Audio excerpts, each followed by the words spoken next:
when the executive has essentially permission to impound the funds that Congress is appropriating? It's a very important question, and the appropriations effort is being led in an incredible way on our side by Rosa DeLauro, partnering with Patty Murray on the Senate side.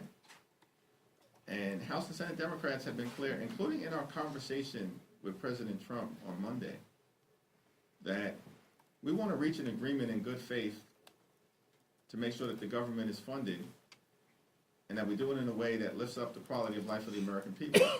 But we also have to make sure that if we reach an agreement that has bipartisan support in the House and in the Senate, is signed into law by President Trump, that the administration can't then come behind that agreement and in a partisan way undo funding for programs and for support that matters to the American people. And we've articulated that to them very clearly, and also laid out that in the Democratic continuing resolution that would keep the government open for 30 days, that resolution can be passed right now. The reason why Republicans consistently have voted it down is because the Democratic spending bill actually supports the health care of the American people, and Republicans are consistently voting to undermine the health care of the American people. This Yeah. is the Yeah. this is just the first day of the shutdown, but I'm curious how you're thinking about its impact on the midterms. We are not thinking about its impact on the midterm elections. How much of this is about showing not just your voters, but the public, that you guys are willing to stand up to President Trump, the administration, and the sort of abnormalities of his governance, versus just the narrow demands about ACA subsidies and Medicaid funding? I would disagree with the premise of that question. The health care of the American people is not a narrow demand. It's central to their quality of life. Mike Johnson in the Oval Office meeting kept saying that health care is an extraneous issue. And I had to make clear, excuse me, the health care of the American people is not an extraneous issue. It's central to their quality of life. Central to their quality of life. Children, older Americans, people with disabilities or chronic illnesses can die here in America, the wealthiest country in the history of the world, in the absence of everyday Americans having access to the health care that they need and deserve. The health care of the American people is central. Now, there are a lot of other challenges that we have to confront with the Trump administration, including, of course, its assault on the economy and the failure of Donald Trump and Republicans to actually lower the high cost of living. But that cost of living challenge is also central to the fight that we are having right now on Capitol Hill. Because healthcare premiums, copays, and deductibles are about to dramatically increase for tens of millions of Americans of every race and every region and every religion in this country. It's going to dramatically increase in an environment where America is already too expensive. And we can't allow that to happen. And time has run out in terms of Congress taking the steps necessary to extend the Affordable Care Act tax credits. Republicans keep delaying and delaying and delaying. Why? Because they don't want to provide affordable and accessible and high-quality health care to the American people. That's the Republican position, and it's been that way for a long period of time. It's the reason why we can't simply agree to have a conversation with the Trump administration or Republicans about the Affordable Care Act.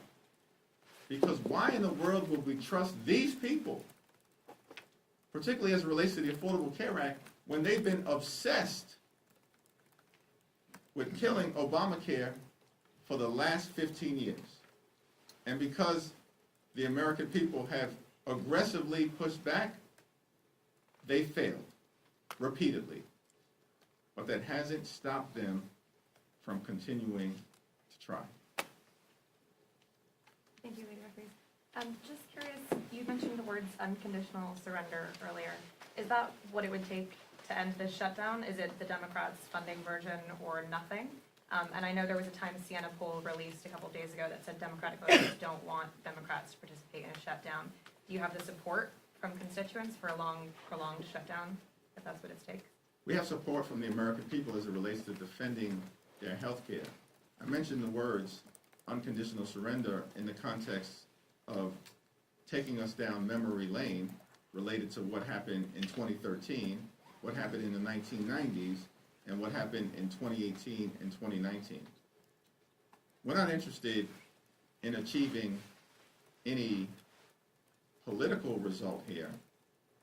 What we're interested in achieving is a substantive result to defend the health care of the American people. Catherine, please. Yeah, I sort of want to go back to this question of how central healthcare is to people's lives. And those who say, like, this is somehow not at the core of the issue, or we should take a pinky swear we'll get to healthcare someday soon, just not right now. Let's extend this budget for this point. Maybe they've had the privilege of never having that taste of fear in your mouth because you simply cannot afford to get your sick child the care they need. That you are so scared that your spouse, your loved one, may not be able to continue their cancer treatments and may die because they can't afford the premiums. These are real life issues, and we are worried about all the cost of living, whether it's housing, utility bills, grocery bills, but healthcare is one that connects us. Healthcare should never be made into a luxury item. And the American people were not having an easy time accessing healthcare before these cuts. This was not a system that worked well for people. But the answer that the Republicans have come up with is that we're going to do more damage, that we're going to take this away from millions of people and drive up the expense for everyone. And if you don't agree to that, if you won't sign on to that, then we're going to cut jobs. We're going to fire workers in mass ways. We'll continue a painful shutdown of the federal government. This is an insane proposition for them to be making. And when they say, we're not coming to the table, we're not even going to negotiate, we're not even going to show up, they're saying to the American people, you don't deserve our time. You are not part of our equation. And we are not here to work for you. We are here to enrich very, very wealthy people and those political alliances who benefit from this administration's policies. That's the game. And the American people are onto it. So we are going to be here to be their voice, to put their stories forward, because this is so critical to who we are. And what they are saying in response is the only defense they have is a fundamental lie about who we're fighting for. And this fight, we don't know how long they're going to prolong this shutdown. We don't know if they're going to continue their abuses of ignoring bipartisan spending agreements we've come to in the past. That's up to them. But we know this. We were sent here to fight for everyday people who are not making it in this country, and that's whose side we'll remain on. With respect to this question, I would just say, count me in on that poll, right? I'm a Democratic voter, and I oppose a shutdown. House Democratic Caucus opposes a shutdown. Republicans have led to this shutdown. Democrats fundamentally, we want to make government work. We know government can be an instrument of good. We know government can be a backstop that helps people. We know government in this moment, in this case, offers health care to people. That's why we're here. That's the importance of keeping government open. That's why we're fighting. That's why we're pushing. We're pushing for communities like all of ours who have thousands of kids who get nutrition programs, who are fed because have food on the table because of government, because of the work that we've done, and that is under attack. Thousands of kids who won't have health care if these Republican policies go into place.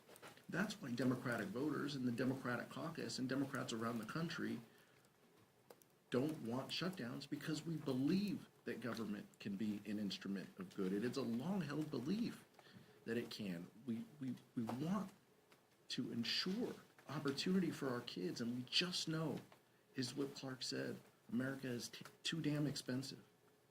It's too unaffordable right now, and people need a little bit of help. And that's what happens. That's why 58% of Latino kids either get their health care or get nutrition programs from these programs. 65% of black kids. That's who we're fighting for. That's what makes this so important in this moment. We are fighting for our communities, and we're fighting for their kids because we want them to have a shot at a future. Thanks, Mr. No, Lee. I'm sorry, right. Second round. Thank you, Mr. Leader. In regard to the Times poll, you just said that you have support from the American people to defend their health care. However, this morning, some Americans woke up today to have no care from certain health care services because of Congress's failure to meet the September 30th deadline. How are Democrats fighting for health care if Americans are going without care right now in this shutdown that could potentially be prolonged? The overwhelming majority of the American people understand which party fights for the health care of everyday Americans, and that's the Democratic Party. And in poll after poll after poll, including in Fox News polls, that's a reality of the American electorate's understanding of who in this town fights for them as it relates to accessible and affordable health care. That would be us. And who has a track record of devastating the health care of the American people? That would be Republicans, including most recently with their one big ugly bill, which included the largest cut to Medicaid in American history, devastating people in Louisiana and in the other 50 states, as well as territories. Second one. Leader Jeffries, thank you. I spoke to some Senate Republicans who had a discussion with Democrats. They seem open to a potentially shorter continuing resolution. What's your response to that? And separately, I asked Speaker Johnson last night about the Affordable Care Act subsidies. He said he is open to reforms. Are you open to reforms? We're open to extending the Affordable Care Act tax credit because that is what needs to be done as it relates to more than 20 million Americans who are at risk of losing access to care and having premiums go up, in some cases, by thousands of dollars per year. With respect to ending this Republican Trump government shutdown, which is going to have painful consequences for the American people, including depriving older Americans from health care, including jeopardizing aviation safety, concerns with food safety, and a whole manner of other services that the Trump administration has already been adversely hurting throughout this year outside of the context of the shutdown, and now they want to pretend as if a government shutdown is the reason why they're suggesting that they're going to do some more extreme things. No, the Trump administration does extreme things because they are extreme. That's the reason why Donald Trump is deeply unpopular and why the one big ugly bill has been a complete and total failure. Thank you, Lino. So there's been several members of Congress that have asked their pay to be withheld if this shutdown extends. Do you advise Democratic members to do that, or is it up to them? Yeah, that's a question that every individual member is gonna have to make, on their own, as has always been the case in the past. Will you withhold yours? First of all, that question is not even a ripe one, because we're anticipating that this shutdown issue will be resolved well in advance of our next paycheck, which, as you all know, members of Congress are paid on a monthly basis. Thank you, Mr. Leader. One of the talking points Republicans keep going to about this shutdown is they say the only reason this isn't a repeat of what happened in March with regards to the Senate is that Leader Schumer is afraid of your New York colleague, Congresswoman Ocasio-Cortez. What's your response to that? Leader Schumer has taken a principled position, as has every single Democrat in the House and the Senate, related to opposing a partisan Republican spending bill that continues to gut the health care of the American people, and we want no part of it. Because the Trump administration has already done tremendous damage to the health, the safety, and the economic well-being of everyday Americans. We just need sensible Republicans to be willing to sit down and have a conversation with all of us that can include the administration about reaching a good faith agreement to reopen the government, to enact a spending bill that actually improves the quality of life of the American people, and that addresses the painful, harmful, outrageous, and out of control Republican healthcare crisis that has been visited on the American people throughout this year. Thank you.